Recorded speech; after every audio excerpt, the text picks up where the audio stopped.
The last thing the New York Mets needed last night was another extra inning affair in which they had to use their bullpen.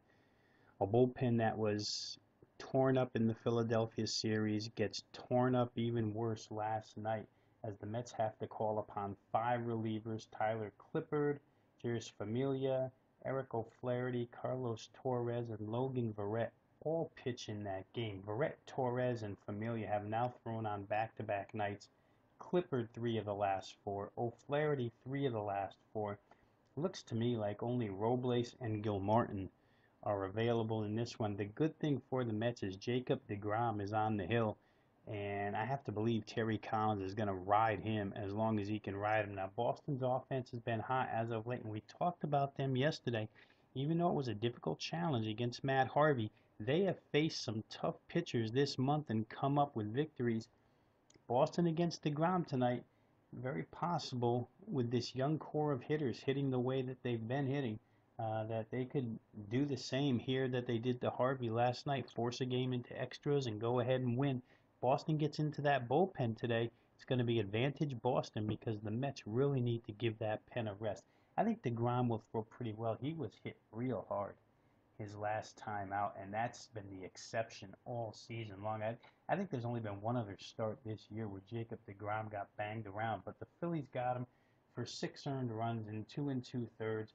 I'd expect him to bounce back here in this one. He's going to face Joe Kelly, who's been red hot as of late. Joe Kelly has now thrown 3 consecutive quality starts. Those 3 starts combined to add up to 19 1/3 innings pitched. He's only allowed 14 hits, 6 walks, so 20 base runners in those 14 1/3, and he's only allowed 3 earned runs. Joe Kelly throwing very well right now for the Boston Red Sox. They've actually won his last 5 starts.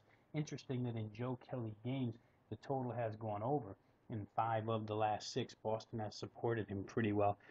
Joe Kelly, if he can go toe-to-toe, pitch for pitch with Jacob deGrom, this gets interesting for the Mets because, like I say, that bullpen needs a gasp. They need to take a breath, and I think that Terry Collins will likely stick it out with deGrom as long as he can. If deGrom were in trouble, if deGrom coasts here, that would be the best thing for this Mets bullpen. For Boston last night, they used every single arm they have available in that bullpen. However, they all had a day of rest the day before, and there's really two big pitch counts coming out of that bullpen last night. Alexi Ogando throws 24.